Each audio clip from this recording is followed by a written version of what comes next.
કેટલી વાર મેં તને કીધું છે કે ઘરમાં ટાઈમ ટુ ટાઈમ બધા કામ કરવાનું રાખ. આખો દિવસ બસ મોબાઈલ મોબાઈલ મોબાઈલ, બીજું કોઈ ધંધો નથી.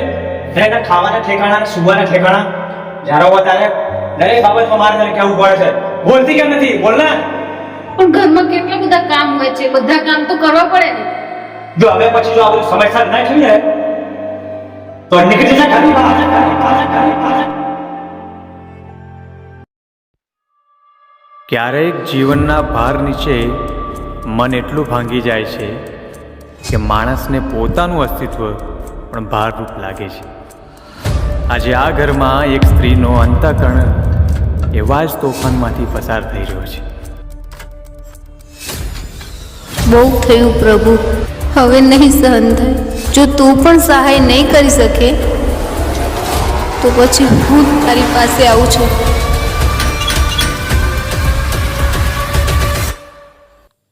અત્યારે કોણ આવ્યું હશે?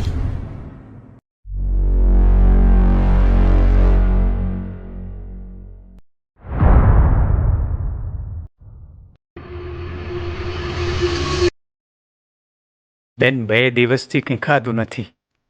ખાવાનું મળશે થોડું? અત્યારે કંઈ નથી, તમે આગળ જાઓ ને. બેન, જ્યારે હૃદય ભારે હોય ને ત્યારે એક દાણો આપવાથી પણ હૃદય હળવું થઈ જાય છે. મને તો ખુદને જીવાનું મન નથી, તમને શું આપું? તું રસોડામાં જો, કંઈ ખાશે.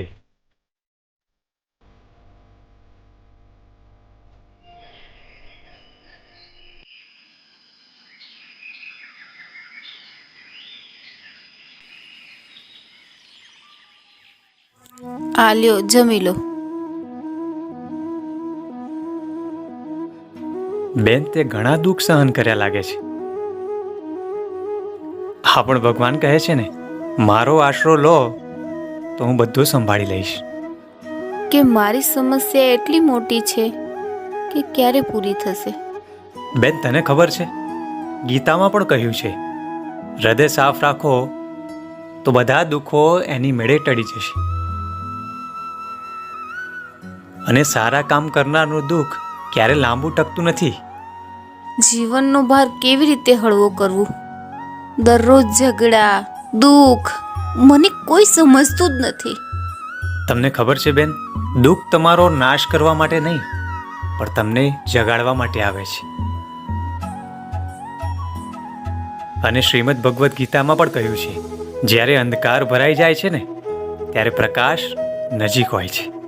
એટલે તું એકલી નથી, તારા અંદર તારો પ્રભુ બેઠો છે.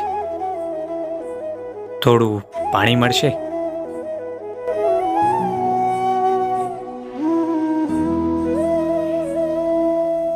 અવાજ, શબ્દો કે કોઈ દિવ્ય કૃપા, તેની અંદરનું તોફાન ધીમે ધીમે શાંત થવા લાગ્યું.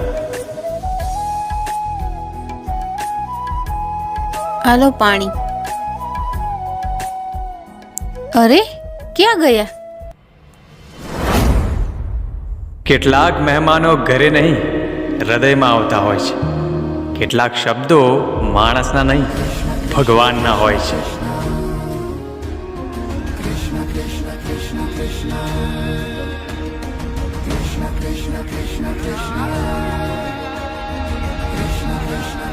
પ્રભુ, આજે તમે મને ફરીથી જીવતા શીખડાવ્યું.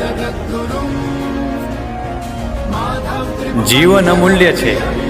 દુઃખ આવે તો ભાંગી જવું નહીં. ભગવાન તરફ એક પગલું તો ભરી જુઓ, તે તમારા તરફ 1000 પગલાં. कालचक्रम जगच्चक्रम युगचक्रम च केशव आत्मयोगं भगवान् परिवर्तयते निशम् कालचक्रम जगच्चक्रम